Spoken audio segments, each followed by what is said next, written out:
Shane Gillis, live on stage. I'm a bit of a history buff, which, by the way, that is early onset Republican. His biggest tour ever is coming to Des Moines. If you're a white dude in your 20s and 30s and you're like, I can't stop reading about World War II, it's coming, bro. See Shane Gillis with his unmistakable comedic style. Live at Wells Fargo Arena Saturday, May 31st. Get tickets now at iowaeventcenter.com. For more, visit ShaneMGillis.com. Good afternoon. I'm Mackenzie, and I'm an overthinker. I'm Scott, and I'm an overthinker. I am Kate, and I'm an overthinker. I will work on that. I am so sorry. We didn't overthink that. And this is Scott and Mackenzie. Wait, this is Overthinking with Mackenzie and Scott. Ready? Yeah, I'm ready. Do we think too much or not enough? Probably. Are these thoughts profound or just overstuffed? Stuffed. What's the meaning here? Are we making sense? Probably not. Does this rhyme feel forced? A little bit. Should we stop? Depends. No. Listen live or listen late. Either's totally great. It's Overthinking with Mackenzie and Scott. Welcome to Overthinking with Mackenzie and Scott. Welcome to a special Christmas episode. I guess. I don't think I can wear this hat today because I have to wear these headphones. Where's the ball? Where's the tip? Atticus? Oh my God, that Atticus, dog. Yeah, he ripped it off. And so I don't have a ball. I'm missing one ball.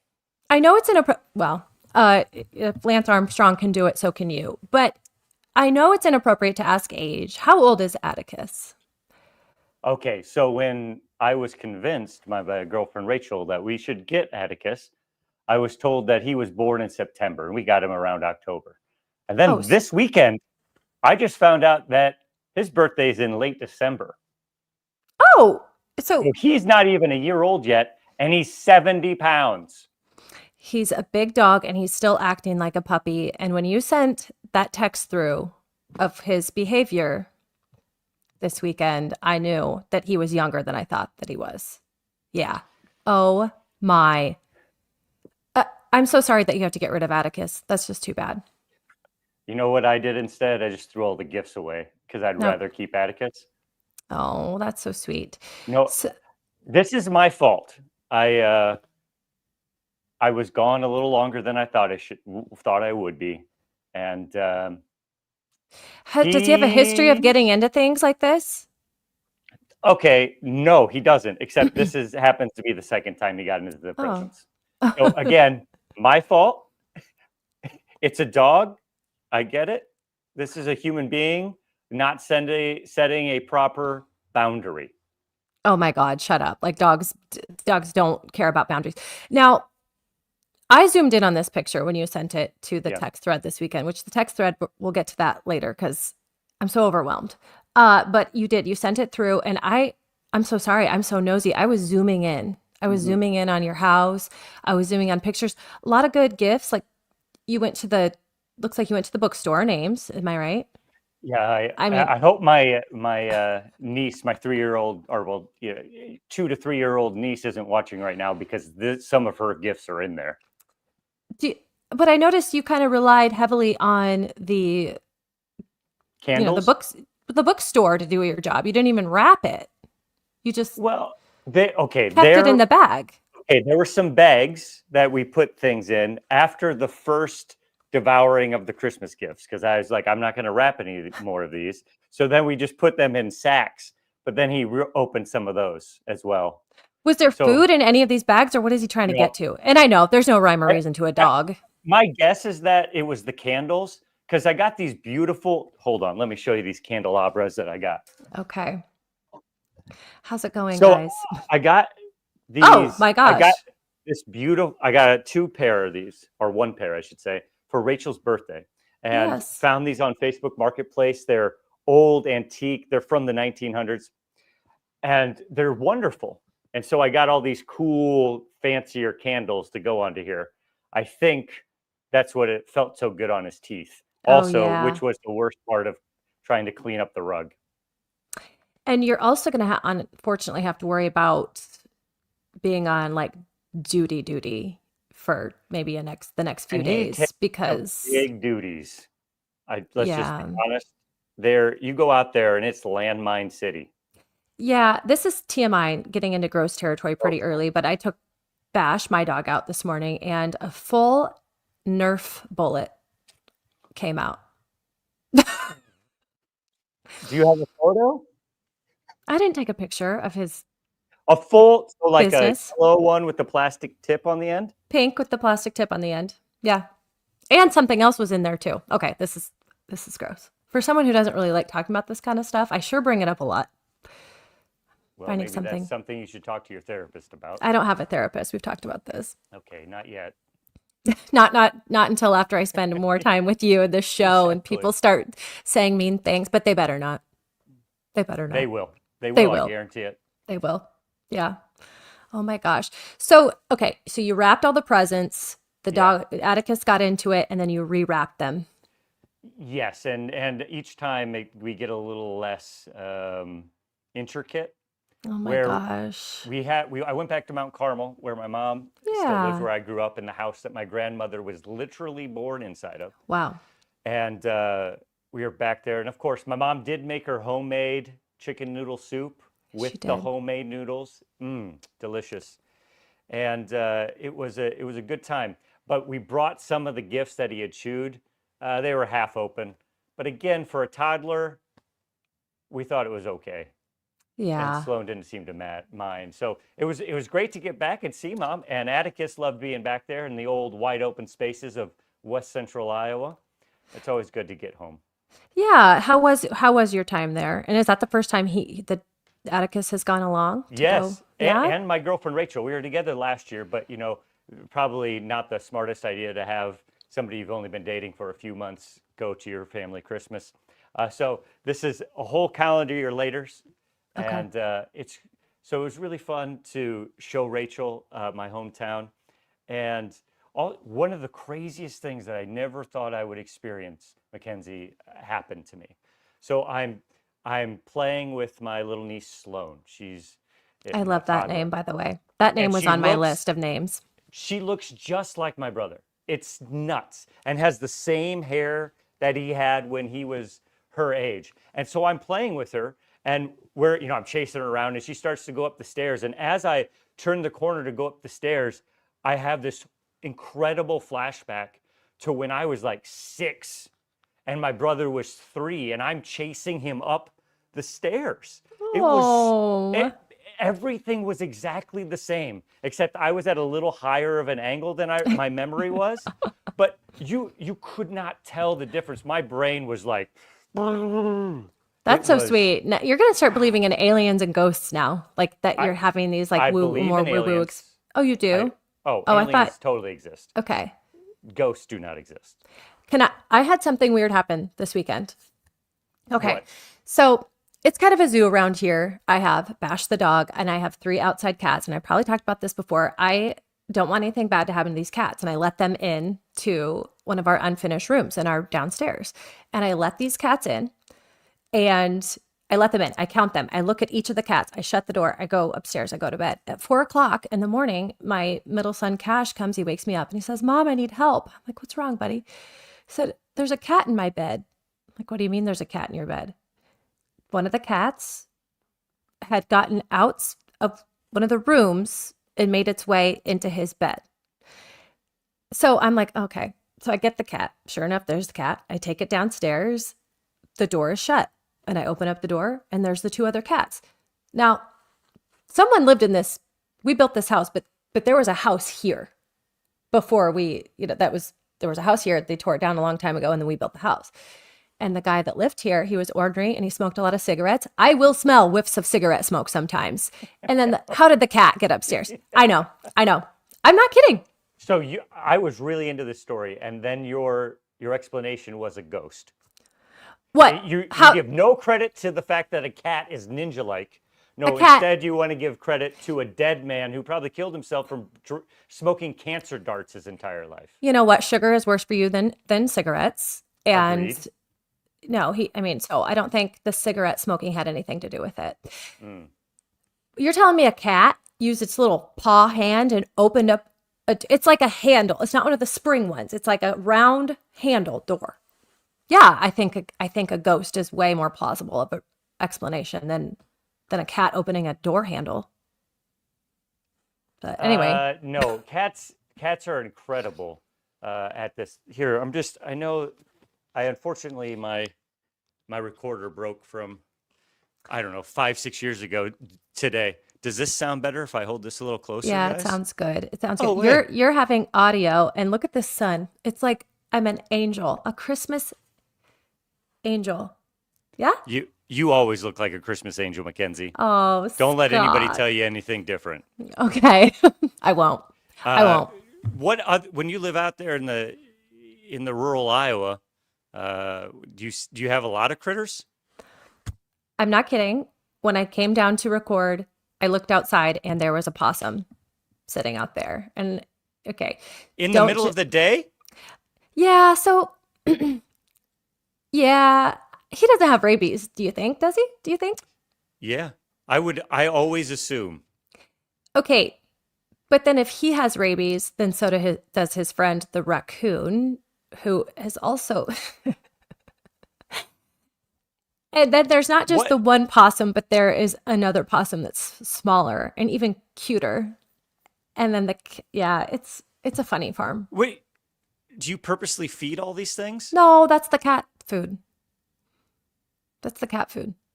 And they eat it because the cats are outside during the day. Because there's also mice running around this place and I don't want the mice to come into my house. So that's what the cats are for. I know. You make different choices every day than I do. I do. And if my husband had his decision, none of those wild animals would be around, but I can't.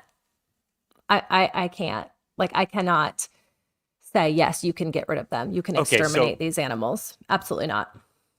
No. I have to tell this quick story. Early when Rachel and I were dating, she told me a story. Earlier that morning, she had driven to work. She's a personal trainer, so she goes very early in the morning. She came around this curve, and there was a raccoon in the middle of the road. This is at dusk. I said, you just drove around. She's like, oh no, it needed help. So she got out and tried to help it by like throwing a blanket on top of it and then like trying to get it off the road. No, she didn't. She did. And she luckily saved that raccoon for probably about 5 more minutes until it, got killed some other way. I said, Rachel, you have to promise me you're never going to do that again. You cannot. That raccoon is not healthy. I can relate to her. There was a bat in my grandma's house one time. I saved the bat. And then now, do you think I should tell kind of a sad story about raccoons? Yes. Okay, so it was the morning that we were going to have our daughter Ro, and we, it was scheduled, so we drove up, and I was nervous because, I'm about to have a baby, and it was going to be a cesarean section, and so yeah, you're nervous, you got nerves, and on the way up to the hospital, we were living with my parents at the time because the house was being built, so it was an 1.5-hour drive anyway, at dawn, excuse me. And a family of raccoons came out in front of our car. And I believe we annihilated the entire family, which was not good for a person who was about to have a baby, hours away from giving birth. But then I kind of thought maybe in order for the baby to get here healthy and safe, we had to make a sacrifice. That's what I told myself to make myself feel better. Because I am such an animal lover. That really destroyed me. This is sad. Hold on. You took out an entire family of raccoons? We didn't really, yes. Well, I can do you one better. My grandmother, who was literally born in the house I grew up in, she ended up living on a farm outside of Willie, Iowa. Oh, and hell yeah. they have raccoons on the farm, and my grandmother didn't like them very much. So she got out a Luger one night and just peppered My grandmother weighs about 80 pounds, by the way, and she just peppers with this Luger, this mama raccoon. And then all the baby raccoons start coming out. Oh, and my grandmother, no. with a shovel, Scott, no. very frail woman, just boom. Jesus. And that's what life on the farm used to be like. We accidentally hit ours with the car. Yeah, I'm so sorry. Raccoons. No, I love raccoons. Look at pull the picture back up. He's so cute. Raccoons are my favorite animal, and I'm just Okay. like sitting over here traumatized. Sorry, mine was an accident. Scott's grandma is a cold-blooded killer, but look at him. I like spoke to this raccoon last night. Oh, I spoke to him last night. I was like, "Hey, buddy, what are you doing?" And then he damn near came in our house. So I'm done talking to the raccoons. I'm done. I love raccoons. I met a raccoon in Mexico one time, and I just fed him tortilla chips the entire time. He's hiding in this bush. He'd come out, he'd grab one tortilla chip and eat it with his thumbs, and it was like the funniest thing ever. And then he'd come back, and he was there every day, and he was my best friend the entire time I was there. And you'd probably just murdered all of his like cousins and stuff, Kenzie. I am so sorry for that. But, it's like we have to go through hard times to appreciate the good. And I think I probably taught all raccoons everywhere a lesson. But last episode on Overthinking, where the audio was better. I'm not overthinking this right now. I'm just sweating about it. It's fine.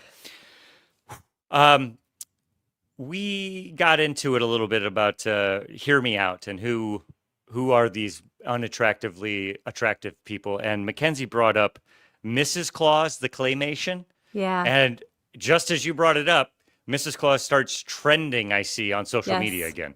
Yes, because look at her. And so this is from Bustle, and they're comparing her to Nicole Kidman. The resemblance is uncanny, and it makes so much sense because I also love Nicole Kidman. Who doesn't love Nicole Kidman? She's absolutely gorgeous. She's absolutely gorgeous. Yeah. And there it is. I can see the resemblance, certainly. Do you think, though, that Nicole Kidman has based her look on Mrs. Claus from the claymation? Oh, that's a great... Yes, I do. Because this new, nose procedure is to have that little, upturned nose like Mrs. Claus. Wait, people are doing that on purpose? Yeah. Yes. It's like, the Turkish hair implants. It's like that's what women are doing for their noses. And I believe they're doing that in Turkey too. And a lot of them, it's just going way too far. You start to look like the people from the bottom of the mountain in the Whoville. It starts to look like the Red Skull from Captain America. Just the no nose. Oh, the Michael Jackson. Yes, exactly. Yes. Big Michael Jackson, Voldemort type energy. Yeah.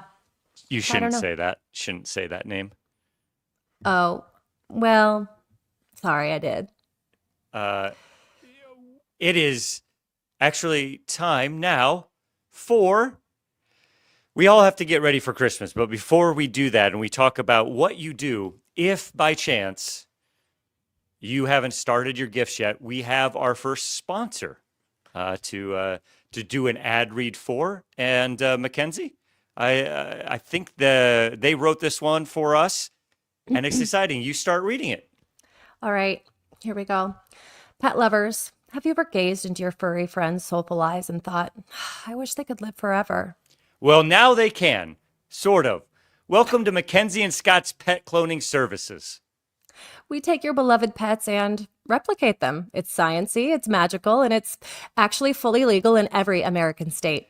Using cutting-edge technology we definitely didn't learn from YouTube, we'll create a genetically identical copy of your pet. That's right, Fluffy 2.0, Lassie 2.0, or even your horse. Just now he's Big Richard II. But you could still call him Dick. So don't wait until it's too late. Immortality for your furry or scaly friend is just one questionable decision away. Visit MackenzieandScottsPetClothing.com. Or call 1-800-FETCH-'EM from the dead. Because losing them once is more than enough.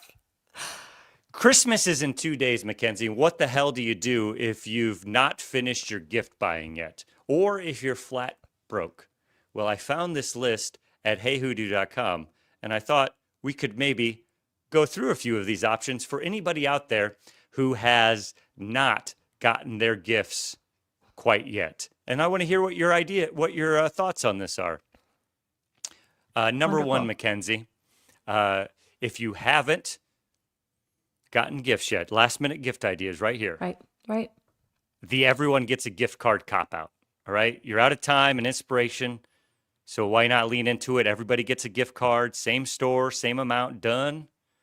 And it's bonus if it's hilariously impractical, like, well, I guess a gas station or maybe the DMV, because nothing says I tried like a preloaded license renewal fee. I love a gift card. I love a gift card. It gives you the How? freedom to do whatever you want, especially if I see that, they got a gift card, I got a gift card. If you paid more attention to what you were giving, the person across the room, but then you give me a gift card, then yeah, I'm going to feel a little bit bad. But no, I think if we're all getting gift cards, it's good. It gives me the freedom to get whatever I want because I'm very hard to shop for. I'm picky. I really don't like giving gift cards. I think it's I I don't hate it. like giving them, but I like receiving them. Okay, that's fair. That's fair. I just spit. I would rather, I don't know. That just doesn't seem, that's just not for me. I don't want a gift card, don't want to gift cards. What about regifting like a pro?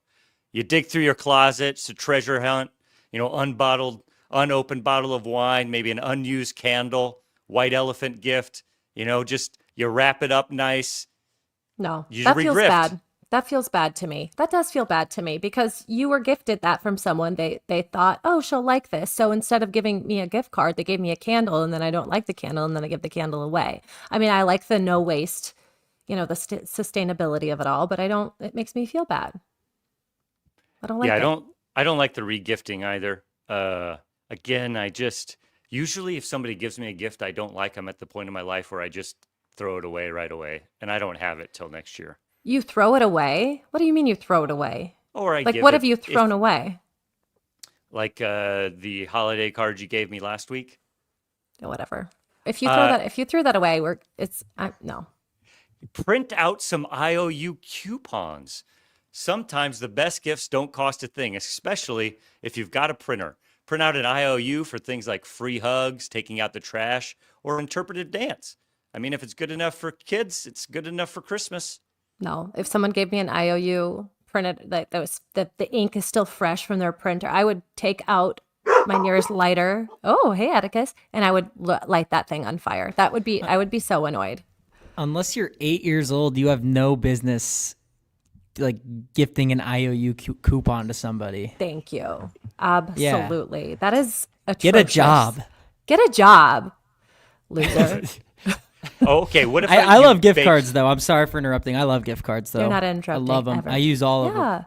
I use them all the time. There isn't a gift card I haven't used. I'm also 23 though, so I know that I'll take any sort of form of income I can get my hands on. So I love a gift card, but I will say I do.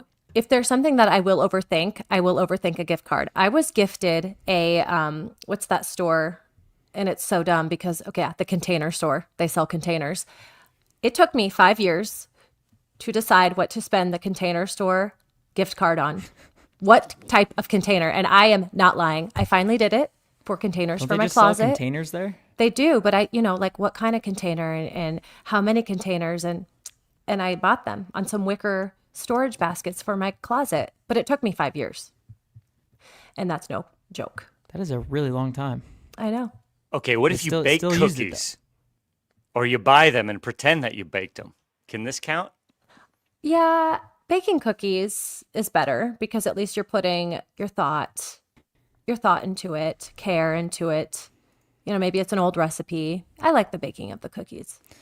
You can definitely tell the difference between store-bought and homemade too. So you can sniff out the fake ones. Yeah. Yeah, especially if you don't have a lot of money. I think this is a good idea. Go get some cheap ingredients and make something. It doesn't even have to taste good. It's the effort here will get you through. Subscription madness. Do you ever give subscriptions?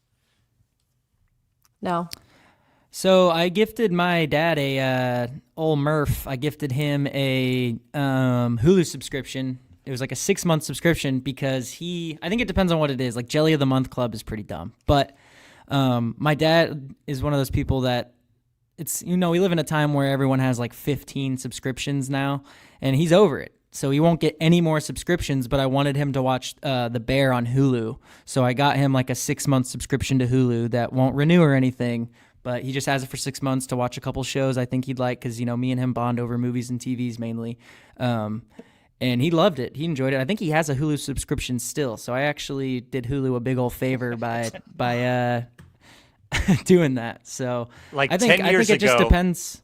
I think it depends on the gift card or the subscription, obviously. I got old Murph like 10 years ago, subscription to some like live concert video streaming service. I don't think it was very good. I tried. And then eventually I just stopped giving your dad gifts because I couldn't think of anything, and assumed he would stop giving me a gift. But no, he gives me a gift every year. So I just feel awful all the time. You should feel bad about that. He is an incredibly thoughtful man, to the point that I'm sometimes like, oh, I need to step up my game a little bit. Or just hate him a little bit for being so good. No, I've figured it out. I like to get him like obscure T-shirts now from like things that he is a fan of, or things that he like didn't know that I knew he was a fan of, and I like to keep him on his toes every Christmas and birthday with a obscure T-shirt. So I think you can find really good, unique gift ideas. You just gotta not start Christmas shopping like a week before. And you just can't in case you overthink do. your gift giving. You cannot overthink it ever. Yeah. That is also true, which I also do. That's why I start in November now, because it usually takes me like half a month to think of something. Right. Because I'm like, does he already have that? Does she already have that? I don't know. Guys, it's very nice you don't that want to you ask think because it that. gives it away. But here's the deal. There are people listening right now who have not started, and No. we're trying to help them out. And here's another idea. A DIY craft night. You just get a bunch of glitter and glue, and you make some ornament, and you slap that on, and you give it to somebody. That was cool Homemade. back in like 2016. It was like wine and painting. No, like that. No. Been there, done that. We're done with that. We're done. Okay, how about the charity cover-up move? You run out of time, you just donate to a charity in their name. It's meaningful and thoughtful, and is conveniently non-refundable. Plus, no one's going to complain unless they want to look like an absolute jerk. Yeah, that's just sick. That's kind of a Evil sick. genius. It's That's like, an evil genius move. Yeah. I think one of the things is like I've given the gift of like an elephant. You can like sponsor an elephant over in Thailand. Oh my God. People love that stuff. So Oh my that's God. a really Oh. good idea. Yeah, think Yeah, about someone it. gifted my parents a cow one time. Just an entire, like the rights to a cow. I don't know. Like obviously we didn't have a cow at our house, but Was it like a locker, like a freezer full of cow? Sorry. No, it was like we like owned a cow in Ireland or something. Like my Oh my my God. grandparents got my dad and Jenny a cow. I'm not even joking. I'm almost positive. I'll have to ask him, but I'm almost positive they had a cow. Oh Okay. God. What a waste of money. I want to Cow. see a photo of this Irish cow. Let's see. We I'll have get to it. fix something up for them. Here, of course, here's a really good idea. You be the fix-it-up hero they didn't know they needed. Promise to take care of something like the squeaky door, the leaky sink, or that new 3-story playhouse that's still in the box. And instead of doing it yourself, you just list it on Hoodoo, and you let a local doer do it, and then you get all the credit. And if you don't have any money, just ask them for a budget that they would like to spend on the project, or you can add in that budget to what you're doing. This is a great way to get something done for somebody that they haven't gotten done for a long time. What do you think of that, guys? Huh? That one's Hey, so Hoodoo's the good. best. I will say something, and I have a photo of this too. One of my friends, Matt, he's one of my business partners at Leverage 4, he needed Hoodoo to have someone come over and wrap his presents. Can you pull that picture up? He sent this in the yeah. group chat last night. And I have never been sick to my stomach at someone's wrapping before. Guys, that's duct tape. He used duct tape. So I was thinking to myself, well, Matt needs to call up someone from Hoodoo and have them come. And he can't, like, look, Nike, you can tell what that is. There's no excuse. There's no excuse to be bad at wrapping as an adult. Okay. I sort of disagree. I feel like there's some personality in how you wrap a gift. Yeah. And that can be special. And so my gift wrapping's a little sloppy on purpose. I'm really actually shocked by that. I figure you would have like really aesthetically pleasing deep reds and greens, and the lines would be clean and the tape would be clean. Yeah, I would not peg you as a sloppy rapper at all. Well, I'm a It would smell like bucket of tobacco. surprises. I No, I guess you don't are. use tobacco. Yeah, I know, but you just look like you'd smell like tobacco in a good way. Okay, I'll take that as a compliment. Maybe I wear a nice Tom Ford cologne, a masculine cologne. Yeah. And last year on your 9 brilliant or practical last minute gift ideas, again, if you haven't started, come back to this list. You print out some family photos, probably of yourself, and you just throw them in some dollar store frames with a handwritten note that says like memories matter, and you've got a sentimental gift. Yeah? No, because if people are throwing such a fit, I mean, Chris Hassel blatantly said he does not want your Christmas card unless there's a handwritten note on the card. So he's not going to want a framed family picture of just, anyone's family. You know what? I agree with Chris on that. We probably need to get to the place where, you only send out those cards if you're signing them, because really your Instagram feed is what the Christmas card used to be. The bragging about how great your family is and how great a year you've had. How about let's just do a handwritten note? I saw a meme the other day and it said, when you send off your Christmas cards, you're basically giving them the hard copy of what they saw on Instagram last week, and it really made me laugh. Here's the hard copy picture of what I posted on Instagram last week, and it made me laugh. That is why I wait to post my family pictures until after I know all of the cards have gone out. That is very smart. And that intelligence is why we do now have time for Reddit story time with Cade Murphy. Ooh, yeah. Okay. It is time. Let me pull them up for you guys real quick here. Okay. Yeah, we got 2 fun little stories for you. We're going to start with the first one. I got to get a little closer here. Sorry, I'm having trouble reading it. I'll just do that. I excluded the group star from a dinner, and now everyone's upset. I'm in my mid-20s, and I've been working at my current job for about a year. There was a guy at work named Jake, who's basically the golden boy. He's been here for years, started the group of friends I'm now a part of, and everyone seems to look up to him. When I first joined, Jake went out of his way to make me feel welcome. And at first, I thought we were becoming good friends, but as time went on, I started to notice just how much Jake dominates everything. He's the best at work, the funniest guy in the room, and everyone practically hangs on his every word.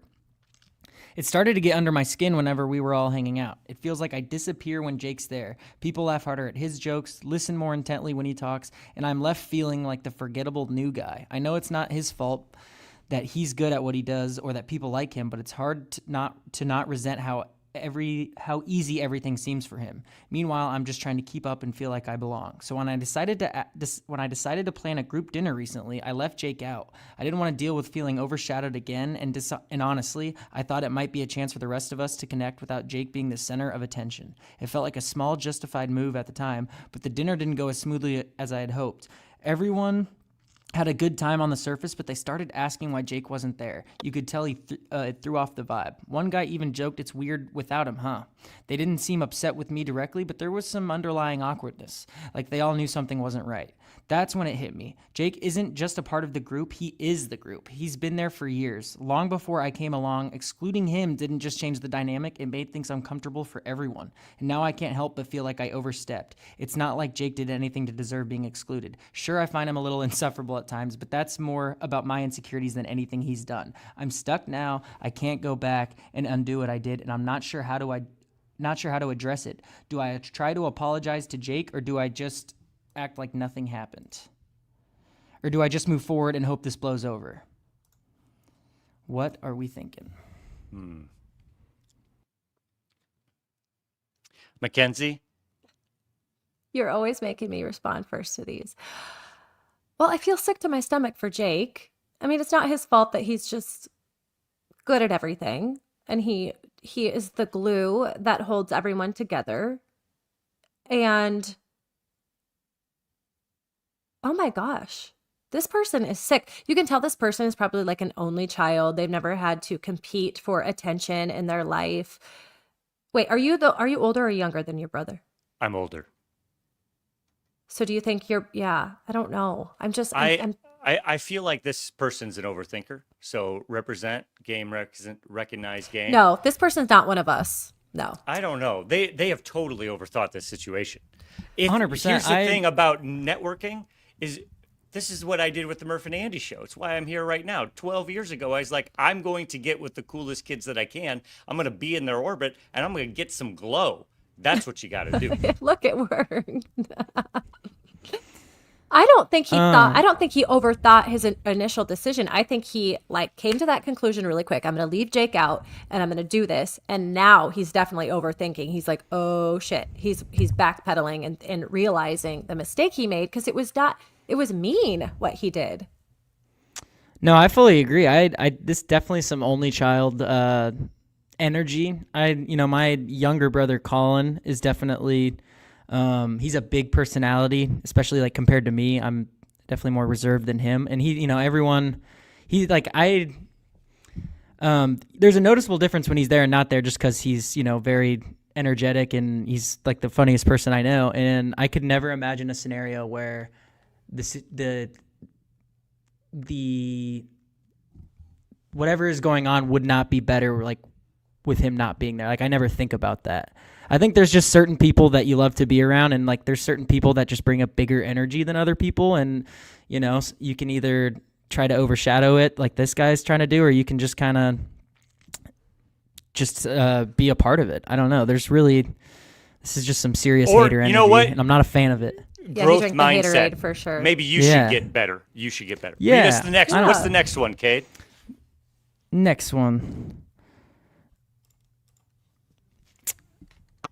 Am I the a-hole for telling a pregnant woman she couldn't park in a handicapped spot?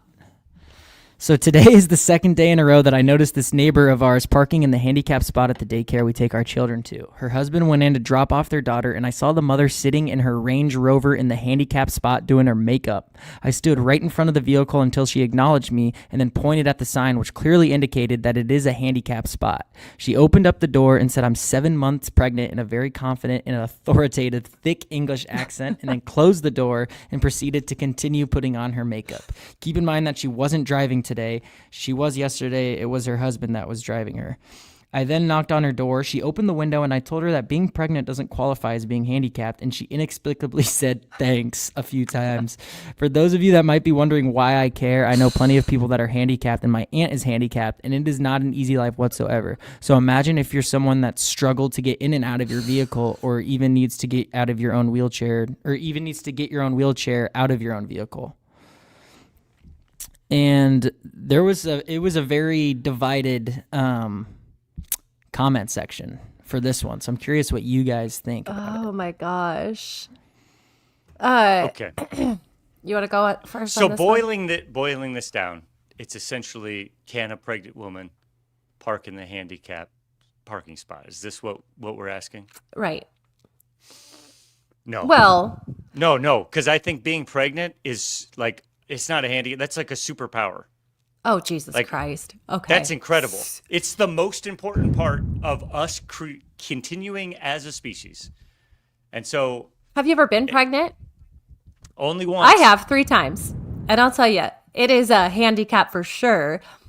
Now, I've never parked in a handicapped spot. And of course, I'm making this about me because everything is about me. But at the grocery store, like at Hy-Vee and Fairway, they have places for pregnant, new and expecting mothers. So it's separate. I've seen those, yeah. But when can you start? Like, how expecting? I know. That's always the age-old question when it comes to that. You better be showing, I think, when you get out of there. Otherwise, I think that you're a liar. I'll be honest, I never parked in that until maybe like at the very, very end, and there were no other parking spots because it was embarrassing for me, and I didn't want someone like this questioning me. And then I could, if they had, I could like open it up and be like, look at this big boy. However, yeah, the woman shouldn't have parked there. But the person shouldn't have just kept, they knocked on her window and they made her roll down her window and they kept that was wrong.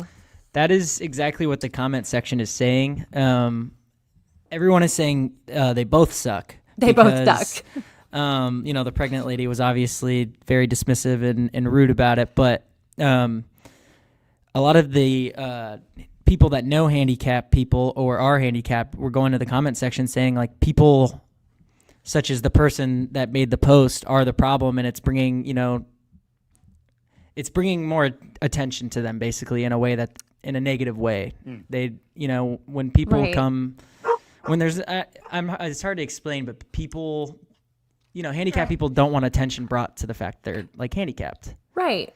Necessarily. Not that could be, different cases and stuff, but having someone who is perfectly able like walk up and cause a huge scene isn't exactly like the best look for. Yeah, what justice are you fighting for? You're just doing it for yourself, not on behalf of handicapped people everywhere. Yeah, great point. Oh my gosh. Yeah, and actually I think that person was more disturbed by the fact that the pregnant woman had a thick British accent and was driving a Land Rover or whatever. I think that person was just jealous. But it certainly paints a picture though, like the whole you get a really good head visualizer there going. Yeah.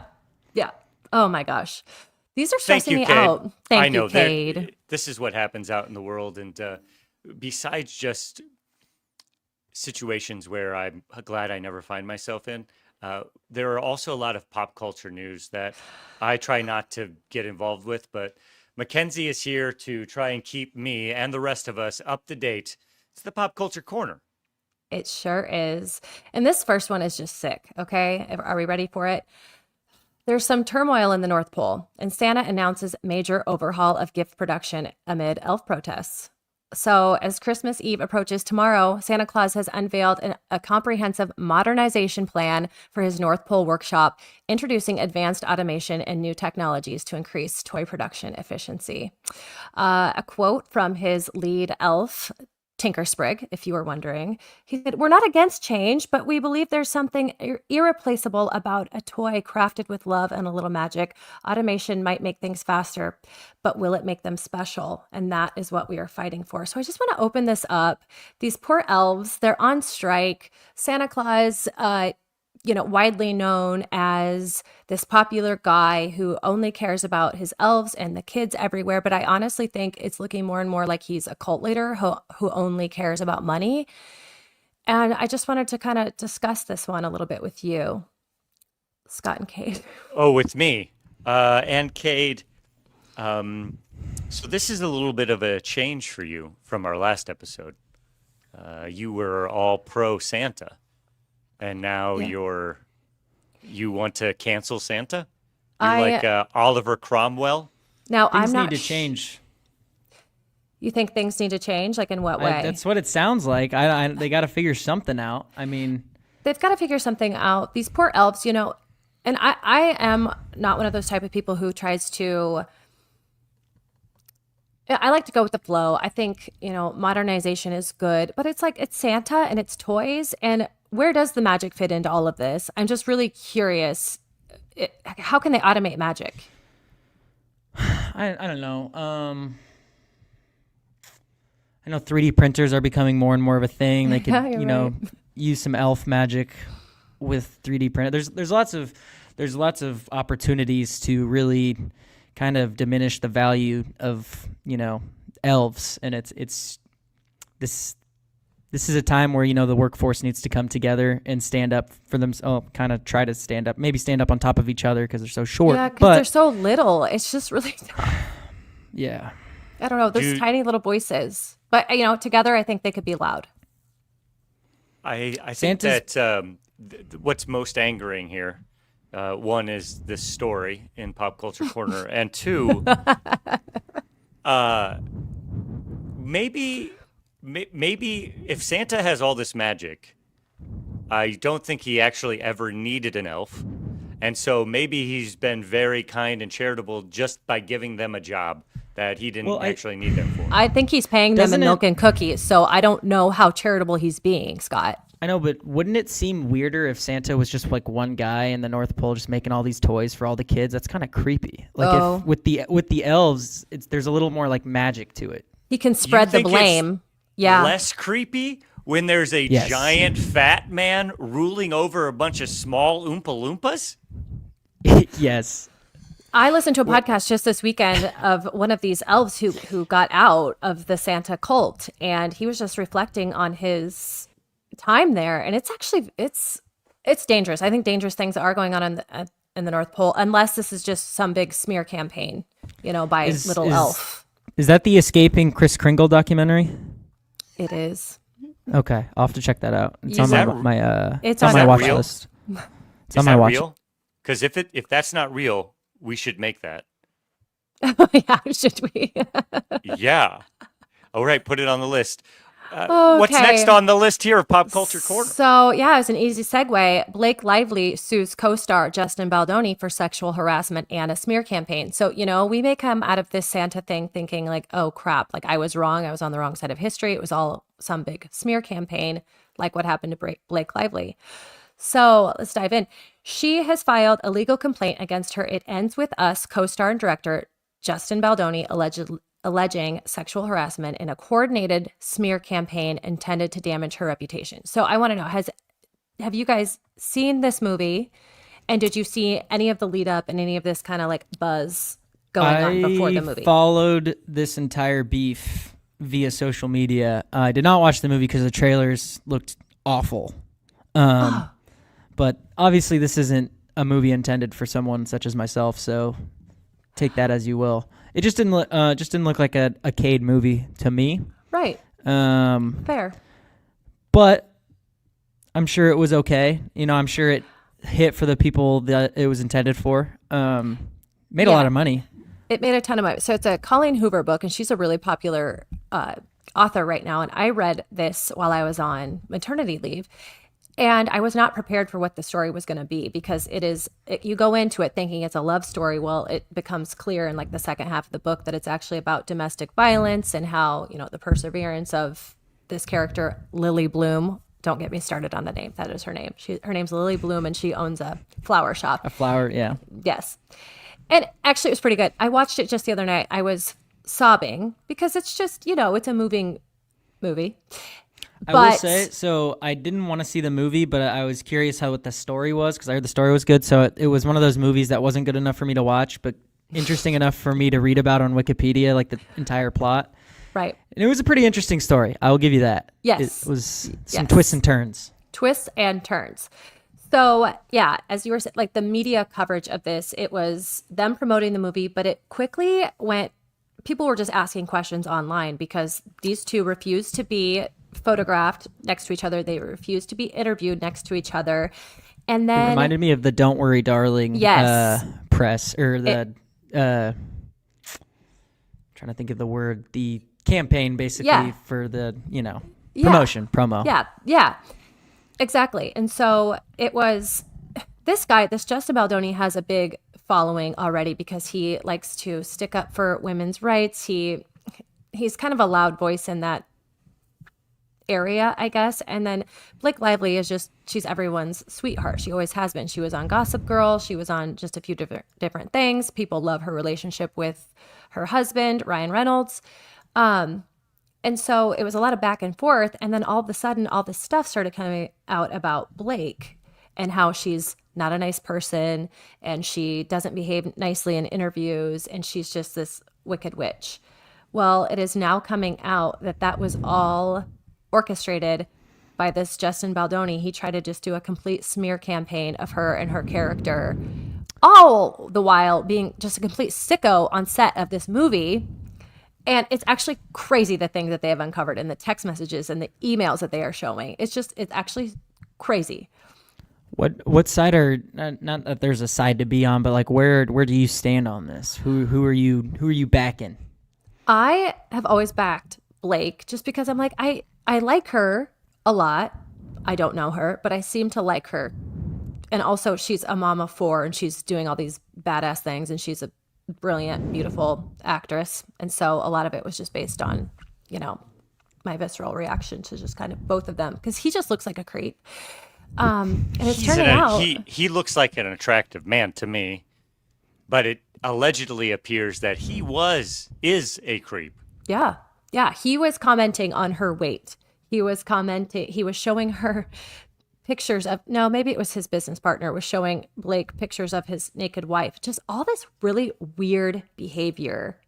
And she has listed it out in this like 50-page complaint / lawsuit. And I think an important thing to mention is when you're on set and you're in a movie or even in a play, sometimes you have to kiss and make out and have sexual simulations. Those are sacred moments from a professional point of view. When you're doing that stuff on stage or you're doing it on film, it is, of course, supposed to be handled with great care and intentionality. And it sounds like from some of the accusations here, there were some improvisational romantic moments. There's some whispering of the ear. There were some unwanted kissing. There are things that are, from a professional acting and set point of view, are completely unacceptable. Yeah. He even went as far as to hire one of his friends to play the OBGYN in the delivery scene rather than a local actor. And so this guy is like inches from her vagina, and she didn't feel comfortable with that, obviously, because she had to be pretty much naked, and then there was a thin piece of fabric covering her business. I mean, he did some gross things, and I think a lot of it was power moves to see how far he could go, and totally hiding behind this facade of him standing up for women. And I mean, he got mad at her because she was promoting the movie with florals and happiness. Well, it was written in the contract. That's how they were supposed to promote the movie. But he had these people go online and just talk shit about her, and it worked. It worked really, really, really well. I'm surprised how it worked. It turns out there are a lot of creeps in the arts, unfortunately. Scott, I wish it was don't clear. you spend a lot of time in the arts? I do, and that's how I feel like this is somewhat my account. And as somebody who has been in many kissing scenes, not on camera as much as on stage, but it is something that you don't mess around with. You just do not do it. And for one, the professionalism, but two, just this common decency. You cannot treat people like this. And it angers me. It angers me because we have to be able to find a way to tell these types of human stories, and being intimate is a part of the human experience, and we have to be able to show that, I believe, in different art forms. And if we can't do it because we have too many creeps around, then I think that's a bad thing for all of us. And it ticks me off. No, that is so crazy. And the intimacy coordinator, I think, is something that is fairly new. Yes, that has come out in the last couple of years. Yeah. Yeah, and I think it's so smart, because how else could you feel protected? I mean, unless you really have full trust in your co-star, which you should. But I think that's a smart thing. And a lot of people say, "Oh gosh, that's so woke," or whatever. Scott, I actually have a quick question. Yeah. Oh, I'm sorry. No. I want to know what your guys', I guess both of you, what your take is on this, because there was a report that came out recently by some, big paper that was saying that, people in my age range, Gen Z, they are over graphic scene, like sexual scenes in movies. They don't want them anymore. They're over them. They're uncomfortable. I kind of agree with that, because I see most movies with my dad when we go, and it always just sucks being next to him when that kind of stuff is going on. Nobody likes it. And we also live in a time now where the kind of stuff that people were going to movies for, we have all over the internet. So the need for those kind of scenes isn't, as important now, just because we have there's so much stuff out there now. I'm not advocating for gratuitous sex scenes. That's not what it is. But there is an art form to conveying an experience through either stage or film that can connect you to a story in a truthful way. For instance, look at the movie like 500 Days of Summer. There's no overt nakedness or anything like that, but there are intimate kissing scenes. There are moments in bed, and a lot of human experience, especially relationship experience, occurs on those pillows. And I think it is if we stop telling that side of story, we get back to the place where we were in the 50s and 60s and earlier than that, where people don't feel comfortable talking about those hard conversations. Thank you. That's so Yeah, interesting because for you young people, wow, it could not be more opposite for like gals my age. You should see the books that we are reading. They are just absolutely filthy. I mean, we want the sex scenes. That's all we want. That's all we want. We want to see the sex. I just find that's so interesting. Yeah, no, it's just I have tons of buddies my age and stuff that, you know, I feel like a lot of people maybe a little younger than me and stuff, just because I made it right towards the beginning of the time before, you know, everything was on the internet. But I feel like a lot of people that were born in the age of the internet don't want that in their movies anymore. And I know you too, Scott, especially you being an actor and everything. I just was curious what, you know, a thespian's take on that would be. So, well, I'll say, I know we're running out of time, surprisingly, but sometime I will tell you about the moment on stage where I was in a kissing scene and the other person tried to slip the tongue, and that is not okay. And we'll tell that story another day. We have time for one more pop culture corner story here, Mackenzie. You got to hit it quick, though. Oh my gosh. Okay. So Sydney Sweeney handles trolls and fights back against body shamers. So last week, the Daily Mail and a few other publications, those sick little sickos, published paparazzi photos of the 27-year-old hanging out at her waterfront mansion. So she's doing okay. And in the photos, she's kind of walking around. She's in a bikini, adjusting her top and fixing her hair while sporting this purple bikini. And the trolls came out in full force. Now, objectively, she is an attractive woman. Are you familiar with Sydney Sweeney? I am. She's not my cup of tea. I think she's a good actress, but as far as attractiveness, doesn't hit me in that zone. I can tell you she has a great golf swing, an excellent golf swing. I have 10 friends that would set themselves on fire this very second just to be in a room with her. So do what you want with that info. There you go. Well, that's really interesting based on what we were just talking about. So these people, they come out and they are saying awful things about her. And people are saying like, she's too pale. She needs to lose a few pounds. People are saying this is a classic case of catfishing. And so she fought back. She took all these comments, she collected them all, and then just posted them on her Instagram channel with the names of the people that would say that. And so I just want to give her a round of applause. Commenting on someone's body is not okay, especially under their own picture. It really pisses me off. She's absolutely gorgeous. There's nothing wrong with this woman. And she has been training for this movie to become what's the lady's name? The boxer, Christy Martin. She's been in training to become her in this biopic. I mean, you could chip a tooth on this woman's ass. Like, she is perfect. And these men coming out and saying she's gross. Any man that says that has never been with a woman, or a man, whatever their cup of tea is. Never. Right. They are dying alone. Any woman is just a hater, and that's jealous hater. That's really all there is to it. Yeah. Like, she is not gross. How could you even? She is an attractive lady. She might not be your cup of tea, but you still need to be objective and be able to say this woman empirically is attractive. It's not a matter of argument.